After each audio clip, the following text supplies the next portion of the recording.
Krishna. So we are reading from Venu Gita by His Holiness Shivaram Swami, chapter 11. Oh no, chapter 12. The Pulindis take the remnants of Kunkuma.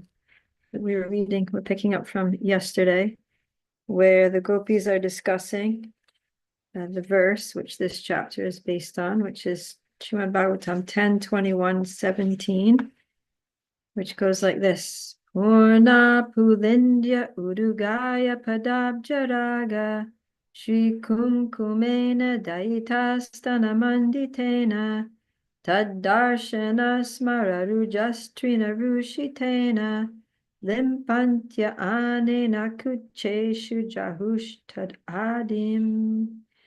The Aborigine women of the Vrindavan area become disturbed by lust when they see the grass marked with the reddish kumkum powder. Endowed with the color of Krishna's lotus feet, this powder originally decorated the breasts of his beloveds, and when the Aborigine women smear it on their faces and breasts, they give up all anxiety. So what's happening here in this chapter where we left off is that the gopis are discussing this verse, and they're discussing the word daita, because apparently this word daita could be singular or plural. And so, yeah, daita means beloved. And here it's translated, the powder originally decorated the breasts of his beloveds. So in the Srila Prabhupada's translation, it's translated as plural. But the gopis are arguing here about whether this is actually plural or singular. And they're trying to make the argument that it's actually singular, that it's referring to Srimati Radharani. And Radharani is saying, no, it's plural. It refers to all of us. So, yeah. Looking towards their Saki, who had hidden herself from sheer embarrassment, all the gopis clapped in unison, saying, Jai Radhe, Jai Radhe. Within her mind, Srimati protested the singular use of daita and dictated to Lalita the plural meaning and its consequences. Responding aloud, Lalita said, someone may argue that the secrecy with which the gopis guard their own good fortune is the cause for the singular usage of daita rather than the obvious plural one. After all, it is well known to me that you have all enjoyed the good fortune of placing Govinda's musk-scented feet to your hearts. To reinforce her argument, such a person may argue that due to their great anurag, each and every gopi shines forth in the Lila Katha of Govinda. Hearing this reasoning, learned girls like the twins Sudevi and Rangadevi gracefully shook their heads. Lalita continued, but I do not accept such a proposition to be accurate. What we have heard from Tungavidya is certainly an exceptional understanding. Who can equal her in the knowledge of linguistic sciences? I think I read this. Anyways, I'll just keep going. She who is foremost among all heroines qualifies as Daita. Other than our beloved Radha, who could that be? Because she does not like such glorification, I have praised the Pulindis, who are worthy due to their treasure of Anurag. Please forgive me for my omission, but as Vishaka says, things should be spoken as they are, concluded Lalita Devi. Sri Radha whispered to Rupamanjari, their faces almost touching. Then why not let that singular person be Lalita or Vishaka, who both have close loving encounters with Hari? Responding to her friend's suggestion, Lalita replied, because Sri Radha treats Sakis like Vishaka as her equal, the status of such gopis appears even. Using such false logic, someone else may argue that any Priyanarma Saki can be called Daita. To this I have a simple reply. Everyone remembers how Sri Krishna unhesitatingly abandoned millions of moon-faced gopis for Radha's exclusive association on the full moon night of Sarat. What superior evidence is required to establish Sri Radha's unrivaled station? Although her Sakis are effulgent like the sun, their effulgence is not self-manifest. It is a reflection of Radhika's own splendor, manifesting in their forms as a consequence of their having taken complete shelter of her. Speaking in an almost audible whisper, her beautiful complexion tinged by the red glow of embarrassment, Sri Radha said, Lalita, why do you not describe some other aspect of this verse? She wants to change the subject. Vishaka Devi, being always ready to fulfill the desires of Radhika, said, Kena Pulindinam Tasam Kim. Dear Saki, please explain how it is the Pulindis acquired the kumkum powder now decorating their limbs. Lalita replied, Trineshu Rishitena Lagnena. While wandering through the forest of Vrindavan like a baby elephant, self-confident and full of youthful pride, Sri Krishna turned the leaves and creepers of Vrindavan reddish by the kumkum powder falling from his lotus feet. When the Pulindis came into the midst of the forest, they observed the kumkum smeared on the grass and greedily collected it like a great treasure. Chitra Devi, the best of ladies, whose complexion was like gold smeared with saffron, who was dressed in cloth like radiant crystals, and who spoke in a very soft voice, said, The Pulindis are collectors, and the forests of Vrindavan are their domain. Although they generally seek out cow dung, firewood, and wild fruit, knowing the value of the kumkum from Govinda's lotus feet, they are ever alert to gather that treasure. Here. Okay. The erect posture of Vrindavan's grass is their sattvika bhava. Tattu Vrindavane paratranam vine. Hari always walks here and there without any shoes. As a consequence of his divine touch, the grasses have developed great prema and greedily scrape the kumkum from his feet as their mahaprasad. The grass scraped the kumkum off his feet. The Pulindis then loot the property. Excuse me. The Pulindis, these Aboriginal women, then loot the property of the grass, knowing well where they have acquired such wealth. Vayam, too, just see their impudence. Being very pleased by the sweet words of Chitra Devi, Lalita stroked her cheek, saying, Chitre, your knowledge of plants has no equal.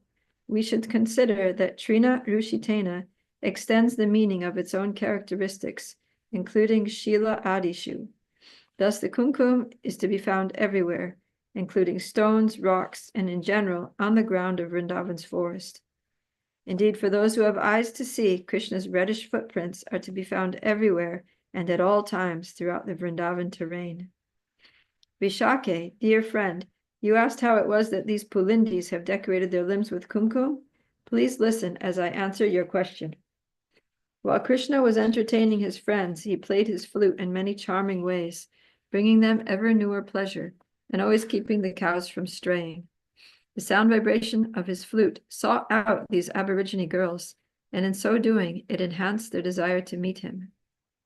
Forcibly accosted by the flute, the Pulindis were overwhelmed by Kama and desired to meet Sri Krishna immediately. Following the sound of the flute song, like snakes charmed by a mantra, they came into a clearing in the forest and saw the reddish kumkum on the ground. Although Sri Krishna was not personally present, they recognized his footprints, and without any sense of shame, immediately smeared it over their faces and breasts. In this way, they became fully satisfied, although they were not satisfied when their lovers touched their breasts. Vishake, this is how the Pulindis smeared kumkum, which once decorated Sri Radhika, all over their bodies.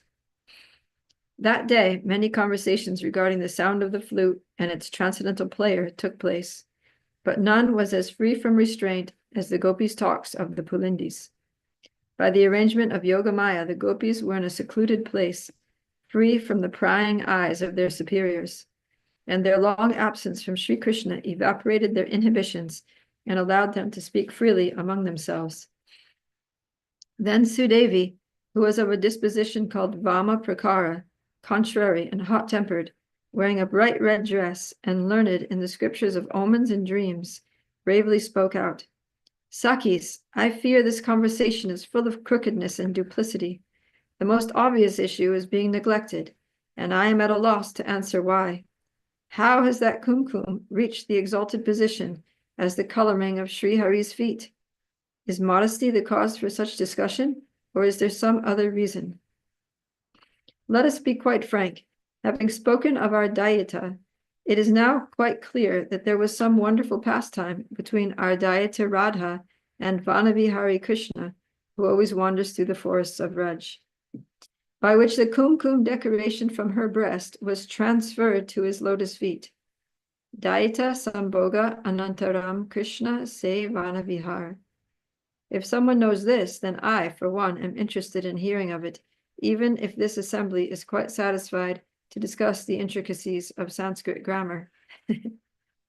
Sri Radha had been looking over the landscape of Vrindavan, observing the movements of her beloved Sri Krishna. The prying words of Sudevi forcibly drew her attention to her friends, and whispering under her breath, she said, "O friend of Manjulali, you may be expert in managing your network of spies to discover the secrets of Raj, but must you pry into everyone's life to satisfy your curiosity?" Because her question was, now how did that kumkum get from Radharani's breast to Krishna's feet? Undaunted by Sri Radha's critical glance, Sudevi turned her attention to Lalita, who, being in a very agreeable mood, smiled and leaned forward to her questioner. The other girls crowded around with a great desire to better hear the nectar that would be the Leela of Radha and Govinda. Lalita Devi said, much to the delight of her father Vrishabhanu and her mother Kirtida Devi, Sri Radha visited their home in Varshana from the months of Shravana to Ashvina.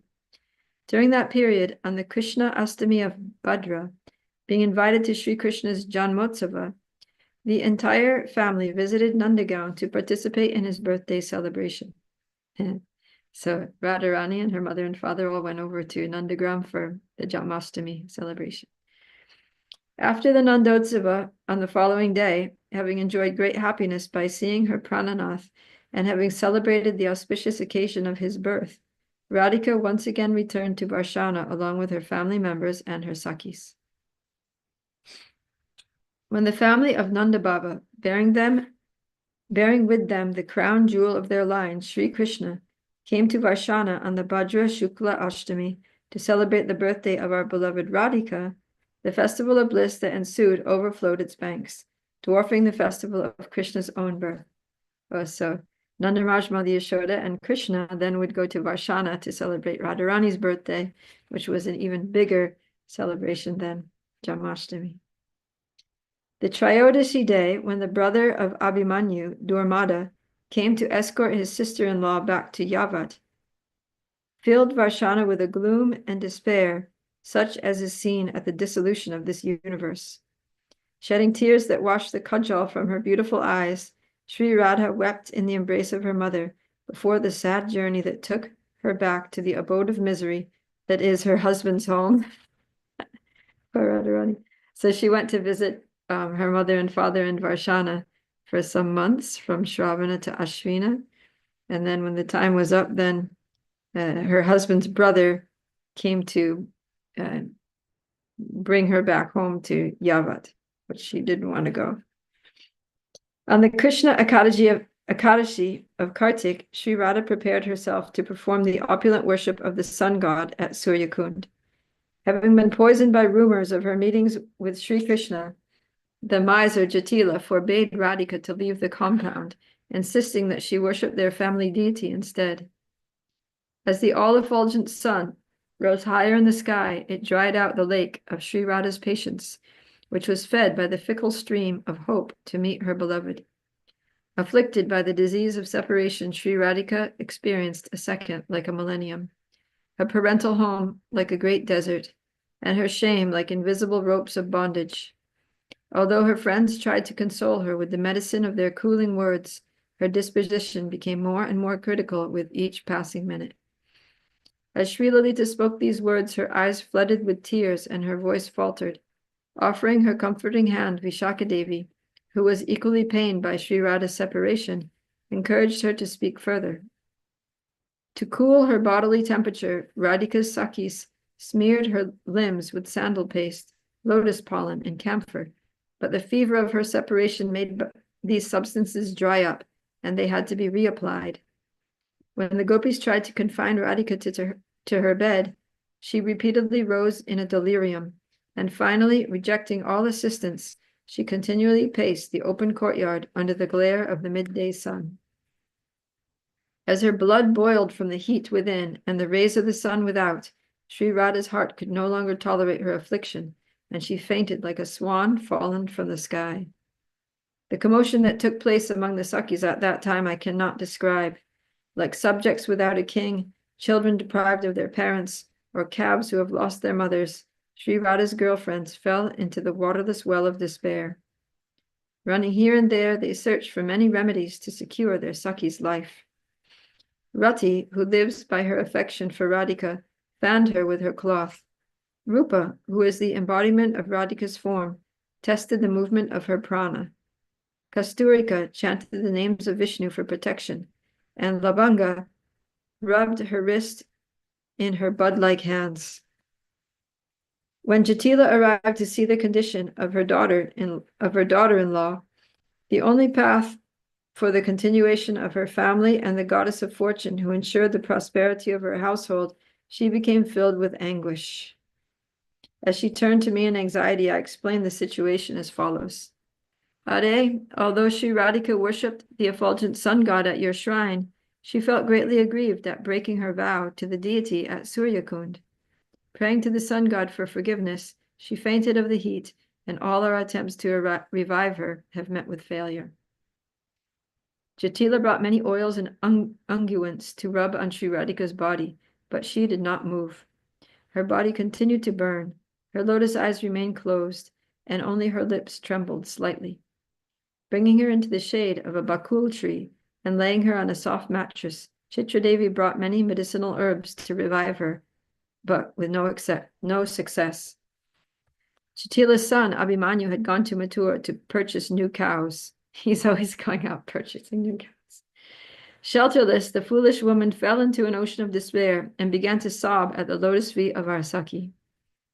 By the arrangement of Providence, Mother Purnamasi arrived at that place, appearing like the goddess of purity, dressed in white cloth and adorned with snow-white hair. Unable to bear the burden of her misdeeds against Radhika, Jatila took shelter of Purnamasi, falling into her arms and sobbing uncontrollably. She babbled, fearing she would be accosted by that capricious prince of Nanda's house. I forbade Radha from performing her worship of the sun at Suryakund. To punish me for interrupting his seva, that effulgent god has now caused her to swoon, and no medication or mantras can revive her. Foolish woman, will you never understand that your son, cows, and home continue to exist by the strength of Sri Radha's chastity? Hissed Purnamasi, sitting by Radhika, fondly stroking her forehead and expertly feeling her pulse. You have endangered her, who is the only source of your good fortune, and without whom both you and your household would have perished long ago. At the edge of complete hysteria, Jatila wailed, What can be done? Tell what can be done. Save my daughter, and I will never question her movements again. Purnamasi replied, There is only one medicine I know that will cure the fever consuming the body of this delicate and faultless girl. Let us find that all-knowing physician who can cure my daughter, save my reputation, and restore the hopes of my son. Sobbed Jatila as she paced back and forth, wringing her hands and crying. Wise Purnamasi answered, It is not a physician who will heal your daughter, O unfortunate one. She is beyond medical help. The cooling touch of a Brahman's lotus feet, pure through lifelong celibacy, and endowed with great piety through austerities, will be the only medicine to cool the heart of your daughter and pacify the anger of the sun god. Continuing to cry in desperation, Jatila sobbed, Is there such a one, full of spiritual merit, to be found in Vraj at this time? All-knowing Purnamasi understood that the blazing fire of separation consuming our Saki's delicate frame could only be extinguished by the cooling touch of Sri Krishna. Since Jatila could not even bear his fragrance near her home, she contrived of a means to bring him to that very place. Thus she said, Having completed his studies under the revered Gargamuni, and having taken the blessings of my Gurudev Sri Narada, a saintly brahmachari shining with Brahminical prowess, who has visited all the places of pilgrimage, and is possessed of immeasurable austerity, now resides by the bank of the Yamuna, not far from my own ashram. The only remedy would be to bring him here and induce him to apportion his Shakti for the life of this faultless girl. Jatila readily agreed to invite this pure Brahmin to the scene at that instant. Dispatching some sakis to the bank of the Yamuna, we found Sri Krishna sitting under a kadamba tree, his flute lifeless in his hands, and greatly unhappy in separation from Sri Radhe. Following the order of Purnamasi, having dressed in the guise of a brahmachari, holding a water pot in one hand and a danda in the other, Sri Krishna presented himself at the door of Jatila, shining with Brahminical tejas and appearing like Lord Dattatreya himself. As he entered the courtyard of Abhimanyu and beheld the condition of his beloved, Sri Krishna's eyes welled up with tears, and his body shook with great emotion. Jatila, frenzied with worry, greeted her guest with kind words, being unable to recognize him. Offering her blessings, Purnamasi spoke.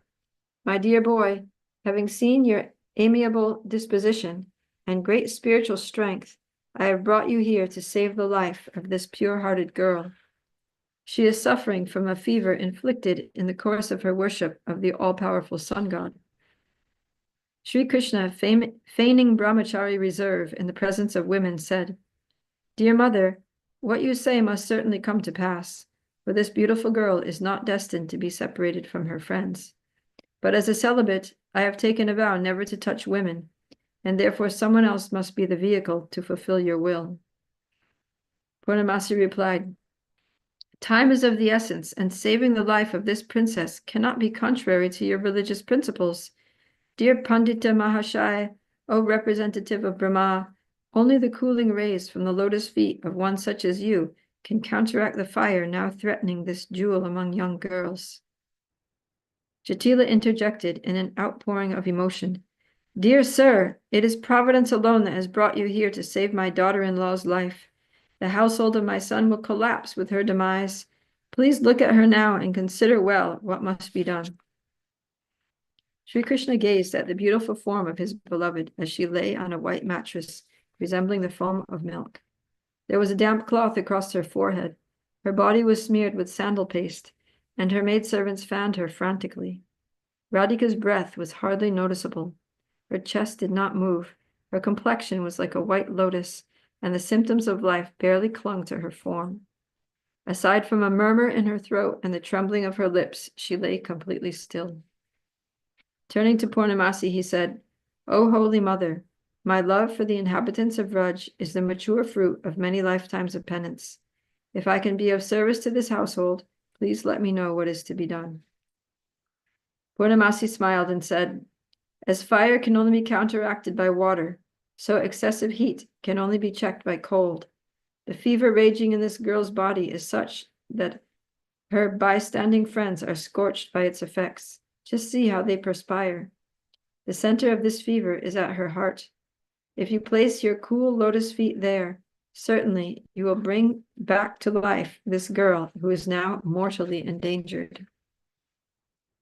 At this, Sri Krishna looked at Purnamasi, then at Jatila, and then at the gopis around him. Their eyes pleaded, their lips trembled, and their hands shook. Large tears of sorrow rolled down their faces and onto their breasts. Bowing, his hands folded, Govinda recited mystical incantations that vibrated throughout the courtyard and gave hope to the gopis. Then, with a shy and sheepish look, he raised his right foot and gently placed it to Radhika's heart. As soon as his foot touched her, Sri Radha's body trembled as in the throes of a fever. Her hair stood on end, and her feet and hands quivered. Sri Krishna also thrilled to her touch, and his frame began to shake like hers. Both their bodies shook in unison, as if their combined touch had initiated a special reaction. Seeing the perplexed look on Jatila's face, Hari quickly removed his foot and spoke. Mother, I have taken the fever from your daughter and extinguished it by the power of my own austerities. Very soon this girl will come back to consciousness. Just see how she begins to move. At that, Sri Radhika began to move her slender arms, opening and closing her petal-like fingers to the great ecstasy of her friends. Sri Krishna continued, I have done your bidding. Now please allow me to go without further ado. I must purify myself and perform my evening duties.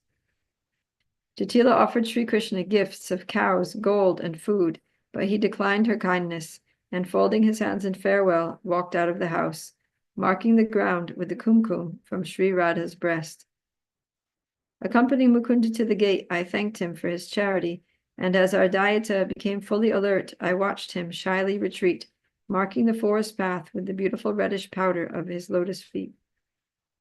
My dear Sudevi, concluded Lalita, you have asked about the Dayita Sambhoga Anantaram Krishna Sevana Vihar, the wonderful pastime between Radhika and Vanamali, which accounts for his kumkum-stained footprints throughout the land of Vrindavan. Although the Leela of the divine couple is unlimited, for your pleasure I have explained to you one of their innumerable pastimes. Sri Radhika, who had been intimately absorbed in the wonderful katha of her beloved, praised Lalita within her mind for immersing her in the nectarian ocean of this Leela. Lalita Devi, who was already intoxicated by drinking the rasa of Radha Krishna's pastimes, who was greedy to taste further the soothing balm of the Kumkum Leelas, and who took Sri Radha's satisfaction as a great source of encouragement, continued. Now we have positively established that while Dayita may be taken by immature scholars as referring to many heroines, we Rajavasis know that it refers to only one person.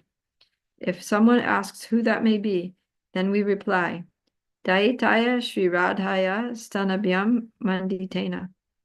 That heroine is Sri Radha and no one else.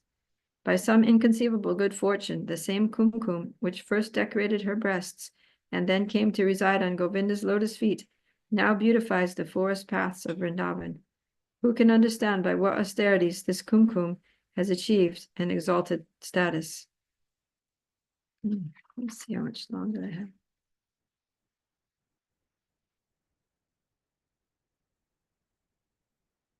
Oh, there's quite a few pages there. I think I'm going to finish here because now it looks like they're going to go into another pastime. Yeah. Jai. Yeah. That's a nice story. Thank you, Prabhupada. It's beautiful. Shri Venu Gita ki jai. Jai. Srila Prabhupada ki jai.